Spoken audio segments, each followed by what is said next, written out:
escaleras abajo, en un sótano sin luz. Camilo de Ory, Segovia, 1970, esculpió los tweets humorísticos y problemáticos sobre Julen, esos que han sido condenados por la familia del pequeño. ¿Cómo has podido caer tan bajo? ¿Qué digo yo que el niño también podría escarbar un poco? Lo único bueno del caso ha sido ver a tanta gente de Vox partirse la cara por un gitano de nombre vasco. Ocurrencias o bromas, entre ingeniosas e indignantes, que han alcanzado su cenit mediático esta semana, pero que el poeta andaluz ha cultivado desde su niñez. En el instituto, siendo expulsado por mala conducta y tras una gracia contra la profesora de literatura, y en La Opinión de Málaga, despedido por columnas humorísticas sobre el feminismo. Una constante en su vida, pero también una condena hecha virtud. Camilo no buscaba hacer daño con esos tweets. Ni siquiera un rasguño. Sin embargo, los padres de Julen, el pequeño de 2 años y medio que murió al caer a un pozo de 25 centímetros de diámetro en Totalán, Málaga, y que tardó 13 días en ser rescatado, encontraron sus mensajes ofensivos y decidieron denunciarlo por trato degradante y por menoscabar gravemente su integridad moral. Un delito tipificado en el Código Penal que puede ser castigado con entre 6 meses y 2 años de prisión, y que le llevará hasta el Juzgado de Instrucción número 6 de Madrid. El próximo 21 de mayo como investigado y junto a otros 3 tuiteros y un periódico, 20 fotos. El poeta macabro de Julen, desencadenado, contra Sánchez. Juana Rivas, Fidán, el feminismo. Se le fue de las manos, me di cuenta cuando empecé a recibir miles de insultos por aquellos tweets. Conté hasta 400 amenazas de muerte y dije, hasta aquí. Tuve que restringir las cuentas en redes sociales solo para amigos. Luego, además, empezaron a ampliar el flanco y a meterse con gente de mi alrededor. Siempre me habían entrado trolls, pero los toreaba y era divertido. Aquello era como una especie de esgrima o tauromaquia inocua, pero lo de Julen, se desmadró. Un hombre llegó a subir una foto con una denuncia en Pamplona.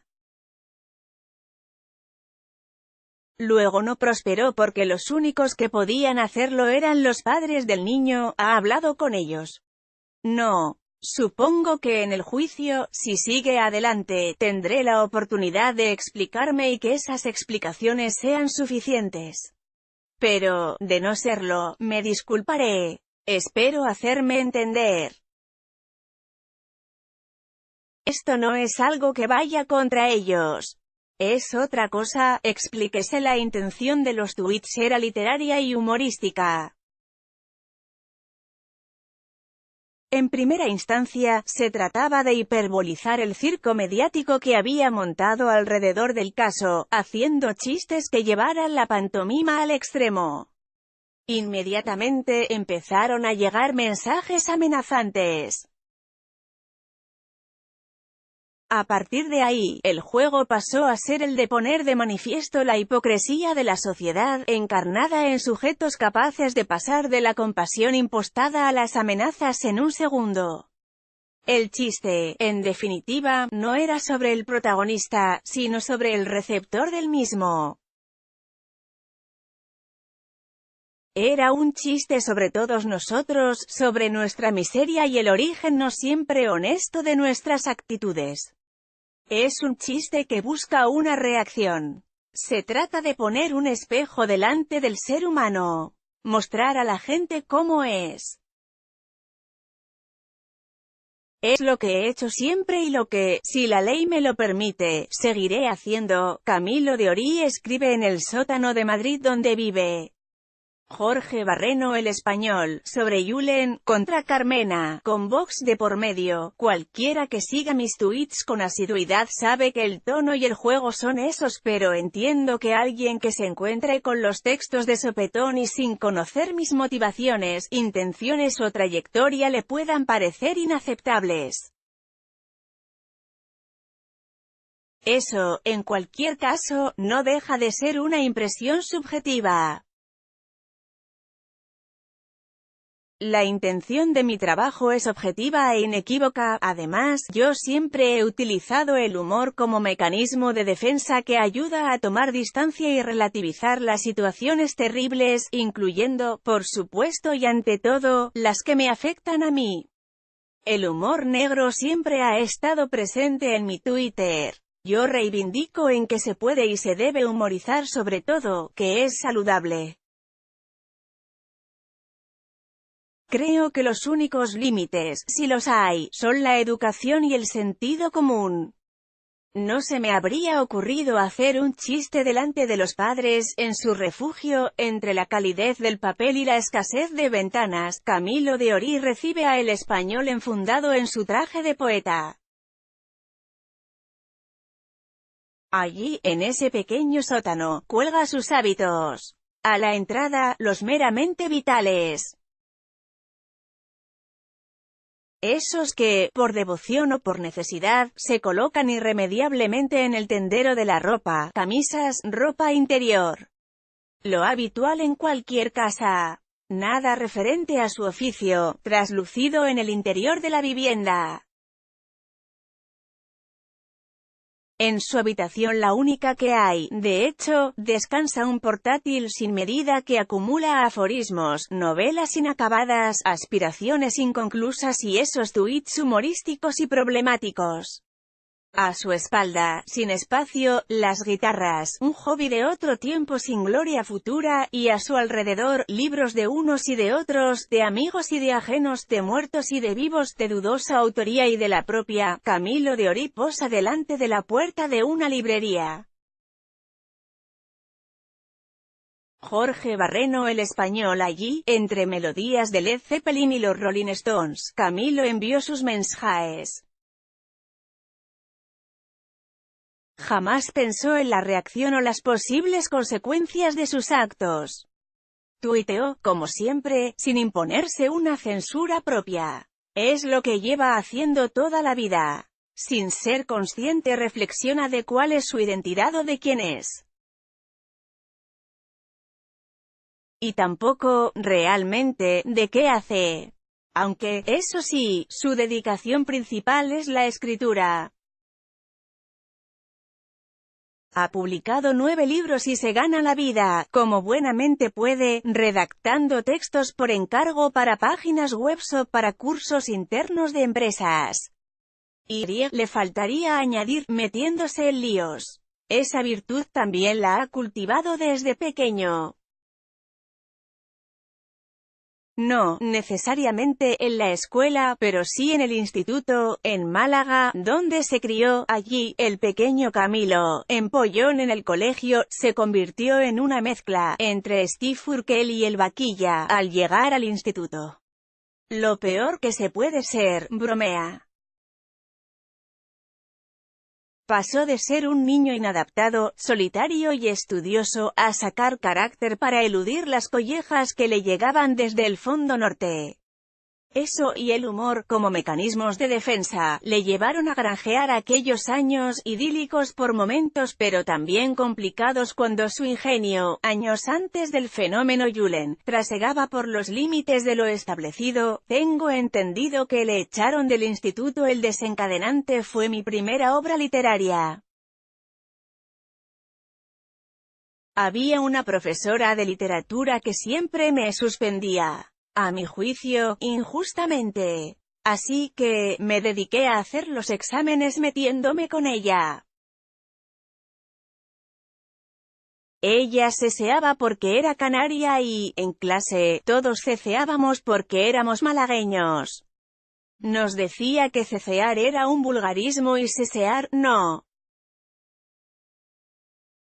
Puso la pregunta en el examen y, en efecto, escribí, sesear no es ningún vulgarismo, aunque algunas personas que sesean sean completamente vulgares. Como ves, ya tenía cierta vocación. Me expulsaron por mal comportamiento, y estudió psicología. Sí, hubiera estudiado periodismo, pero entonces la carrera no existía en Málaga, empezó a cursarse al año siguiente. La escogí porque, entre las que había, era de las más fáciles. La verdad, no me decepcionó porque nunca tuve muchas esperanzas puestas en ella, era más de beber entonces o de leer. La carrera la hice completamente borracho. Sé que tengo una licenciatura, pero no recuerdo haberla acabado. Leer, siempre me ha gustado mucho. De pequeño, porque era un inadaptado y un friki. Con el tiempo, la pasión ha remitido, pero sigo conservando el gusto por la lectura. Camilo de Ory vino a Madrid a buscar la gloria, ahora la ha alcanzado relativamente. Jorge Barreno el español. De hecho, Camilo vive por y para la escritura. Creció, junto a sus dos hermanos no tocados con ese dudoso deón, leyendo a Sandokan, Julio Verne, Guillermo Brown y Emilio Salgari. Heredó su apellido de Carlos Edmundo de Ory, hermano de su abuelo, también aforista y literato. Y, de buenas a primeras, se vio esculpiendo versos, reconocido públicamente con premios como el Emilio Prado de Poesía por su obra Lugares Comunes, destinado a autores menores de 35 años y dotado con 6.010 euros, entregado en el Centro Cultural de la Generación del 27 cuando el PSOE gobernaba la institución pública, un premio que, a raíz de la polémica por sus tuits ofensivos sobre el caso Julen, el actual diputado provincial de Cultura de la Diputación de Málaga, Víctor González, ha atentado con quitárselo. Incluso, llegando a pedir que se revisen las bases y las actas de aquel año para revocar el galardón concedido en 2005. No creo que ocurra, no tendría sentido, reflexiona Camilo, apurado y agobiado por una exposición pública que le ha llegado por su polémica y no por su creación literaria. Supongo que mis libros no han sido lo suficientemente buenos, bromea. Hace 5 años, me vine a Madrid con una novia que más tarde me dejó. Me vine aquí a buscar la gloria porque es lo que se viene a hacer aquí y mira, lamenta, aún así, intenta capear el temporal como puede. De hecho, no es la primera vez que le ocurre. Ya en su ciudad, en sus inicios como columnista, otra de sus labores, en La Opinión de Málaga, también lo echaron por sendas columnas humorísticas sobre el feminismo. Entonces, el Instituto de la Mujer propició su despido. Y Camilo lo aceptó. ¿Qué otra cosa podía hacer? Yo soy feminista. Lo que pasa es que estoy en contra de determinados radicalismos irracionales que convierten en dogma cuestiones incuestionables y rechazan cualquier discrepancia, esgrime, eludiendo meterse en otro charco al ser repreguntado. Tweets de Camilo de Ory sobre Julen. Su humor, su humor. Siempre presente, pero también dando problemas. Es muy de mi familia, somos todos unos payasos. Una vez conocí a un primo al que no veía desde pequeño. Me lo encontré en un bar y nos dimos cuenta que hacíamos los mismos chascarrillos, recuerda, inevitablemente, cediendo ante una virtud que requiere, quizás, de control. Aunque la censura no se ha quedado en los libros de historia. Esto lo desarrolla muy bien Juan Soto Ibars en su libro Arden las redes. Es la sociedad la que impone, ahora, el silencio, la censura viene desde abajo, ¿y le da miedo? No, porque legalmente estoy tranquilo.